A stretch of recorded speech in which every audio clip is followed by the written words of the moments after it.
Hello friends, hi. இன்னைக்கு நம்ம சேனலில் உளுந்தங்களி எப்படி செய்கிறதுன்னு பார்க்கலாம்.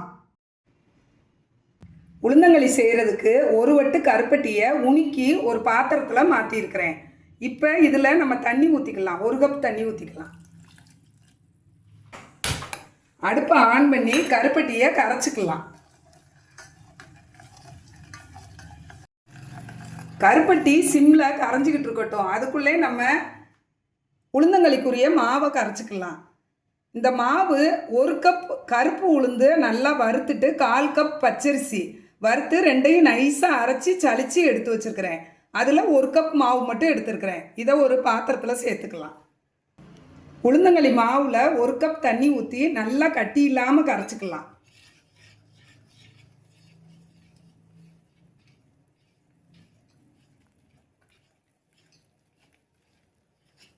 இன்னும் 1 கப் தண்ணி ஊற்றிக்கலாம். நல்லா கட்டி இல்லாமல் கரைச்சிக்கலாம்.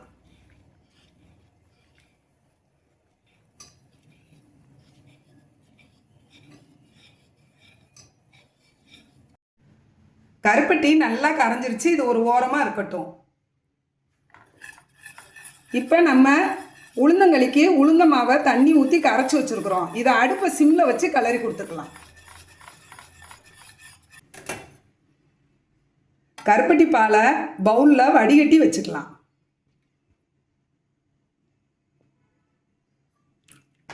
உளுந்தங்களி மாவு நல்லா வெந்துருச்சு. இப்போ நம்ம வடிகட்டி வச்சிருக்கிற கருப்பட்டி பாலை சேர்த்துக்கலாம்.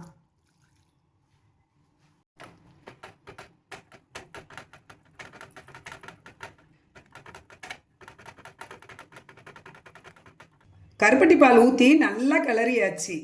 ஏலக்காய் தூள் கொஞ்சம் போட்டுக்கலாம்.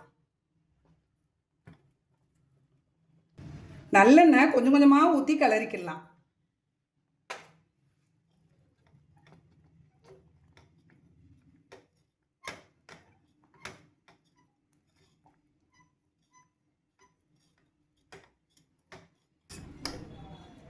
எண்ணெய் இன்னும் கொஞ்சம் ஊற்றிக்கலாம்.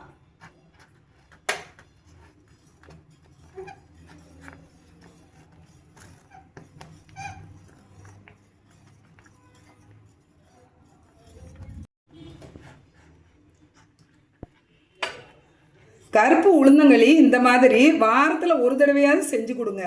எலும்புக்கு ரொம்ப நல்லது. எல்லாரும் விரும்பி சாப்பிடுவாங்க.